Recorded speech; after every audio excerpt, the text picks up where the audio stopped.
معزز و مکرم باوقار علماء کرام، معزز سامعین کرام، السلام علیکم ورحمۃ اللہ وبرکاتہ۔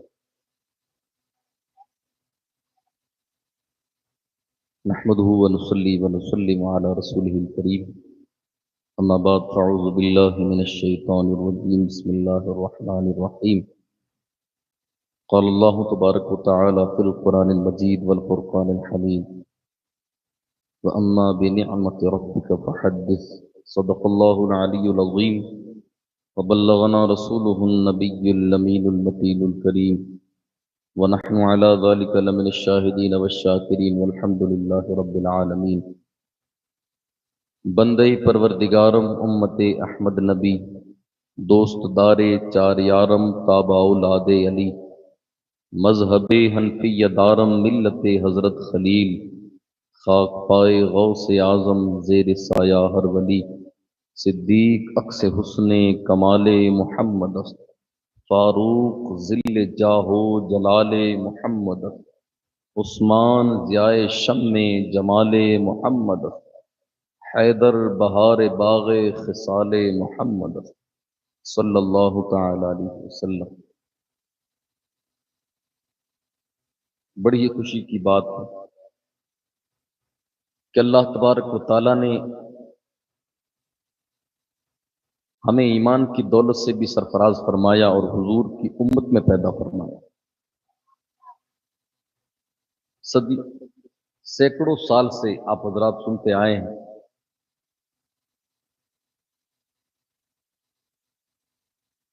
کہ اگر دنیا میں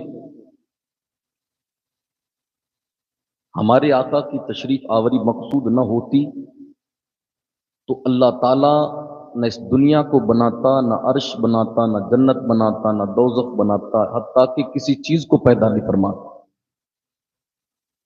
ڈاکٹر اقبال کہتے ہیں، ہو نہ یہ پھول تو بلبل کا ترنم بھی نہ ہو، چمن دہر میں کلیوں کا تبسم بھی نہ ہو، یہ نہ ساقی ہو تو پھر میں بھی نہ ہو، ہم بھی نہ ہو، بزم توحید بھی دنیا میں نہ ہو، تم بھی نہ ہو۔ کیوں؟ خیمہ افلاک کا استادہ اسی نام سے ہے، نبض ہستی تپش آمادہ اسی نام سے ہے۔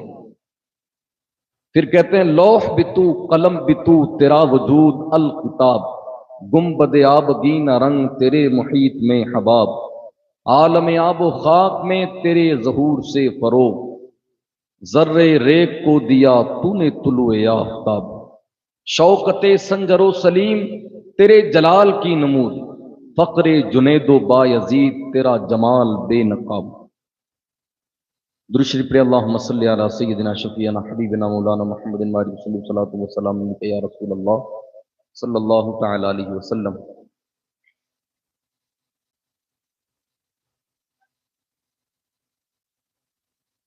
یہ محفل پاک آقا علیہ الصلوۃ والسلام کی طرف نسبت ہے۔ اس کی ہمارے یہاں ایک رواج ہے ہر جگہ، مولانا صاحب کو کہتے ہیں آپ پڑھتے جائیے، ہم اپنا کام کرتے جائیں گے، لیکن آپ کو اس طرف دھیان رکھنا چاہیے کہ جس طریقے سے حضور کی ظاہری زندگی میں سرکار کا ادب واجب تھا، اسی طرح حضور کی ظاہری دنیا سے تشریف لے جانے کے بعد بھی اسی طرح اگر حضور کا ذکر ہو، آپ کی آل کا ذکر ہو، آپ کے اصحاب کا ذکر ہو تو ادب کرنا واجب ہے۔ توجہ رکھیں، انشاءاللہ زیادہ لمبی چوڑی گفتگو نہیں ہوگی، جو مقصد ہے اس مقصد کو بیان کر کے انشاءاللہ محفل پاک کو صلاۃ و سلام کے حوالے کر دیا جائے گا۔ اللہ تبارک و تعالی ہمیشہ سے ہے اور وہ ہمیشہ رہے گا۔ سب سے پہلے اللہ ہی تھا، کوئی نہیں تھا۔ اللہ تبارک و تعالی نے ارادہ فرمایا کہ وہ کسی کو پیدا کرے، تو اللہ کی یہ شان نہیں کہ اس پیدا کرنے میں وقت لگ جائے، ٹائم لگ جائے، ایسا نہیں ہو سکتا. اللہ تبارک و تعالیٰ ارادہ فرماتا ہے اور پھر کہتا ہے ہو جا، وہ چیز ہو جایا کرتی ہے. کن فیکون، وجود میں آ جاتی ہے. سب سے پہلے اللہ تبارک و تعالیٰ نے اپنے نور سے اپنے نبی کے نور کو پیدا فرمایا. جب نہ جنت تھی، نہ دوزخ، نہ عرش، نہ کرسی، نہ زمین، نہ آسمان، کچھ نہیں تھا. سب سے پہلے اللہ تبارک و تعالیٰ نے اپنے پیارے حبیب کو پیدا فرمایا. ٹھیک ہے، اللہ تبارک و تعالیٰ نے اپنے پیارے حبیب کو پیدا فرمایا اور اس کے صدقے میں اللہ تعالیٰ نے جنت کو بھی بنایا، دوزخ کو بھی بنایا، عرش کو بھی پیدا فرمایا، کرسی کو بھی بنایا، پھر دونوں جہان کو بھی. اعلیٰ حضرت فرماتے ہیں وہ جو نہ تھے تو کچھ نہ تھا، وہ جو نہ ہو تو کچھ نہ ہو. جان ہے وہ جہان کی، جان ہے تو جہان ہے، جان ہے وہ جہان کی. سب سے پہلے حضرت آدم علیہ السلام دنیا میں تشریف لائے اور سب سے آخر میں آقائے کریم دنیا میں تشریف لائے. آقا علیہ الصلوۃ والسلام خود فرماتے ہیں کہ اللہ تعالیٰ نے مجھے سب سے پہلے اپنے نور سے پیدا کر دیا. اس وقت جب آدم مٹی اور پانی کے درمیان تھے، آدم علیہ السلام کی مٹی کو گوندا جا رہا تھا، اس وقت بھی میں موجود تھا. آقا علیہ الصلوۃ والسلام فرماتے ہیں اصل میں ہم سنتے آ رہے ہیں کہ اللہ تبارک و تعالیٰ نے فرشتوں کو حکم دیا کہ آدم کو سجدہ کرو. سارے فرشتوں نے سجدہ کیا اور شیطان اکڑ کر کھڑا رہا. فرشتوں نے سجدہ کر لیا. لوگ کہتے ہیں کہ اللہ تعالیٰ نے حکم دیا آدم کو سجدہ کرو. یہاں پر علماء کرام نے لکھا ہے آدم کو سجدہ مقصود نہیں تھا. اصل میں آدم علیہ السلام کی پیشانی کے اندر جو نور چمک رہا تھا اس کو سجدہ کروایا جا رہا تھا. علماء سے پوچھتے ہیں آپ بتائیں وہ کون سا نور تھا؟ علماء لکھتے ہیں وہ کوئی اور نور نہیں تھا، وہ نور محمدی تھا جو اللہ تبارک و تعالیٰ نے سجدہ کروایا. اتنا بڑا مجمع ہے، تھوڑا بلند آواز سے. غیروں کے نعرے اتنے بلند ہو چکے ہیں کہ ہمارے نعرے پست ہو گئے، جبکہ پوری دنیا کے اندر نعرے ہمارے مشہور ہیں اور ہمارے نعرے ایسے ہیں کہ اچھے اچھوں کی دھوتیاں گلی ہو جاتی ہیں. بلند آواز سے. ہاں، ہمارے بزرگوں نے، صحابہ کرام نے نعرے لگا لگا کر کے جنگوں کو فتح فرما دیا. ہم ڈرنے لگ گئے نا، وہ ایسا نعرہ لگا رہے، فلاں ایسا نعرہ لگا رہے ہیں، اب کیا کریں اب کیا کریں.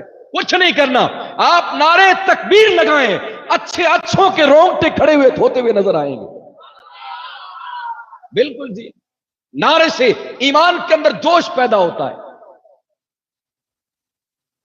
ایمان جگمگاتا ہے جب اللہ کا نعرہ لگتا ہے، پھر رسول اللہ کا نعرہ لگتا ہے. گھبرائے نہیں، کتنے نعرے بنے ہو جائے دنیا کے اندر، لیکن نعرے تکبیر کے اندر اور نعرے رسالت میں اللہ تعالیٰ نے ایسی تاثیر رکھی ہے کہ غیر اور اغیار کانپتے ہوئے نظر آتے ہیں. ساری دنیا اللہ تعالیٰ نے اپنے حبیب کے صدقے میں بنائی. شکر کرنا چاہیے ان لوگوں کو کہ نافرمان ہے پھر بھی اللہ تعالیٰ اپنے حبیب کے صدقے میں ان کو بھی عطا کر رہا ہے، ان کو بھی عطا کر رہا ہے. ٹکڑے کس لیے مل رہے ہیں اور پتھر کیوں نہیں آ رہے ہیں؟ خون کی بارش کیوں نہیں ہو رہی ہے؟ پہلے کی امتیں تھوڑے سے گناہ کر لیتی تھی، کبھی پتھروں کی بارش، کبھی بستیوں کو غرق کر دیا جاتا، کبھی کیا عذاب آتا، کبھی کیا عذاب آتا.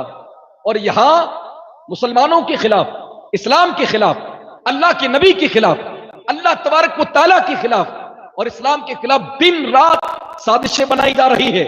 اسلام کو کیسے گرایا جائے، اسلام کو نیچے کیسے لایا جائے، اور بانی اسلام کی بے عزتی کی جا رہی ہے. آخر کیا وجہ ہے کہ اتنا گرانے کے باوجود بھی اسلام اٹھتا ہوا نظر آ رہا ہے؟ یہ وہ باغ ہے جس کو پانی کسی اور نے نہیں، محمد عربی نے پلایا ہے. ساروں پر عذاب آیا، ساروں پر عذاب آیا، لیکن اس امت کے لیے چاہے غیر مسلم ہو چاہے مسلمان ہو، اللہ تعالیٰ نے وعدہ فرما دیا وَمَا كَانَ اللَّهُ لِيُعَذِّبَهُمْ وَأَنْتَ فِيهِمْ. میرے حبیب میں کیسے ان پر پتھر برساؤں کہ ان کے درمیان آپ موجود ہیں. آپ موجود ہیں میں کیسے؟ اللہ تبارک و تعالیٰ نے حضرت آدم علیہ السلام کو پیدا فرمایا اور اس کے بعد سب سے آخر میں عیسیٰ علیہ السلام آئے اور سب سے آخری نبی ہمارے نبی آئے. لوگ اعتراض کرتے ہیں بدبخت بد نصیب کلمہ پڑھ کر کے بھی کہ پیٹھ پیچھے کا نہیں جانتے، کل کیا ہونے والا ہے نہیں جانتے، غیب نہیں جانتے، قیامت میں کیا ہوگا نہیں جانتے. یہ ساری باتیں کرتے. ہم قرآن پاک کی کچھ آیات لیتے ہیں کہ اگر کچھ نہیں جانتے تو اللہ کیا فرما رہا ہے. اللہ تبارک و تعالیٰ نے سورہ فیل جو سب کو یاد ہے، الم تر کیف فعل ربک باصحاب الفیل، کیا فرما رہا ہے اللہ تعالیٰ؟ الم تر کیف فعل ربک باصحاب الفیل، اے میرے حبیب آپ نے نہیں دیکھا؟ تو اصحاب فیل کا واقعہ تو حضور کے دنیا میں تشریف لانے سے پہلے ہو گیا تھا. دوسری جگہ اللہ تعالیٰ فرماتا ہے الم تر کیف فعل ربک بعاد، اے میرے حبیب تم نے نہیں دیکھا ہم نے قوم عاد کے ساتھ کیا کیا؟ تو ہم یہ کہتے ہیں کہ یہ کیا معاملہ ہے؟ ابھی سرکار تو دنیا میں تشریف لائے نہیں، پیدائش ہوئی نہیں، ظہور ہوا نہیں، تشریف آوری ہوئی نہیں. قرآن میں اللہ کہتا ہے آپ نے قوم عاد کو نہیں دیکھا. قرآن میں اللہ کہتا ہے آپ نے قوم فیل کو نہیں، اصحاب فیل کو نہیں دیکھا. اور قرآن میں جا بجا اللہ تعالیٰ تیرا کہتا ہے میرے حبیب آپ نے یہ نہیں دیکھا، میرے حبیب آپ نے وہ نہیں دیکھا جب میں موسیٰ سے کلام کر رہا تھا، میں ابراہیم سے گفتگو کر رہا تھا. جگہ جگہ پیدائش سے پہلے ہی کیوں فرمایا جا رہا ہے؟ کیا پتا چلا کہ آقا کریم فرماتے ہیں اللہ نے مجھے سب سے پہلے پیدا فرمایا، اور پیدا فرمایا پھر آدم سے لے کر کے عیسیٰ تک جتنے نبی آئے ساروں کے احوال کو محمد عربی جانتا ہے. کیا آپ نہیں جانتے؟ کیا مطلب ہے؟ کیا آپ نے نہیں دیکھا؟ اس سے کیا آپ مراد لیں گے؟ بھائی کوئی واقعہ پیش آتا ہے، آپ حضرات وہاں موجود ہوتے ہیں تو ایک دوسرے سے کہتے ہیں کہ فلاں پیارا چوک میں اس دن وہ واقعہ ہوا تھا، آپ کو یاد ہے؟ کیا آپ نہیں جانتے؟ کیا آپ نہیں جانتے؟ اس طریقے سے کہا جاتا ہے. تو حضور دنیا میں تشریف نہیں لائے اور اللہ فرما رہا ہے میرے محبوب آپ نے نہیں دیکھا، اس کا مطلب جو ہو رہا تھا آقا کریم ملاحظہ فرما رہے تھے. اہل سنت کا یہی عقیدہ ہے، اول بھی وہی ہے آخر بھی وہی ہے، لیکن اول سے آخر تک جو کچھ ہوا ہمارے نبی اچھی طرح جانتے ہیں. عقیدہ رکھنا چاہیے. اللہ کے پیارے رسول دنیا میں تشریف لائے. دیکھیں آپ کے والد محترم کا وصال ہو گیا اور والدہ 5 سال کی عمر میں دنیا سے تشریف لے گئی. توجہ کے ساتھ سنیے، اے بیٹا بیٹھ جان، بچوں کو بٹھاؤ یار آپ حضرات. بالکل آپ کو نہیں معلوم یہاں اگر کوئی نیتا ہونا تو ہم بالکل ایک دم سیدھے سادے ہو کر بیٹھ جاتے ہیں، کیونکہ وہ مکھیہ منتری صاحب آئے ہوئے ہیں. آپ کو معلوم نہیں یہ جو ذکر ہو رہا ہے دنیا کی سب سے بڑی ہستی کا ذکر ہو رہا ہے، جس کے لیے فرشتے بھی ان کی بارگاہ میں جاتے ہیں تو سانسیں روک کر کھڑے ہو جاتے ہیں. جبریل علیہ السلام فرشتوں کے سردار ہیں، لیکن جب بارگاہ مصطفیٰ میں حاضر ہوتے ہیں تو عرض کرتے ہیں مولا معراج کے لیے اٹھانا ہے، لیکن اب مجھے سمجھ نہیں آتا، تیرا حبیب آرام فرمائے، میں اٹھاؤں کیسے؟ میں آگے جاتا ہوں، میں پیچھے آتا ہوں، میں دائیں جاتا ہوں، میں بائیں جاتا ہوں. میرے اللہ تبارک و تعالیٰ نے فرمایا کہ جبرائیل اپنے نورانی لبوں کو میرے حبیب کے تلووں سے مس کر دو. یہ اسٹیٹس لگاتے نا، دنیا کا سب سے بڑا اسٹیٹس کس کا ہے؟ ہمارے سرکار کا ہے. ہاں تو توجہ کے ساتھ تھوڑی دیر سنیں انشاءاللہ، زیادہ نہیں پکائیں گے دوسروں کی طرح. بالکل درشی پڑھ اللہم صلی اللہ سیدنا شفیعنا حبیبنا مولانا محمد بارک وسلم صلاۃ والسلام علی رسول اللہ صلی اللہ علیہ وسلم. توجہ سے سنیے.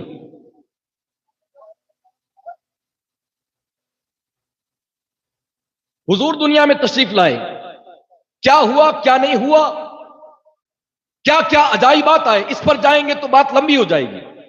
بات یہ کرنی ہے کہ باپ کا وصال پہلے ہو گیا اور جتنی پشتوں میں آپ ہو کر کے آئے، حضور فرماتے ہیں اللہ تعالیٰ نے مجھے پاک سلبوں کے ذریعے پاک رحموں میں داخل فرمایا. حضور حضرت آدم علیہ السلام سے آئے، لیکن کوئی بھی آپ کی جو تشریف لائے نا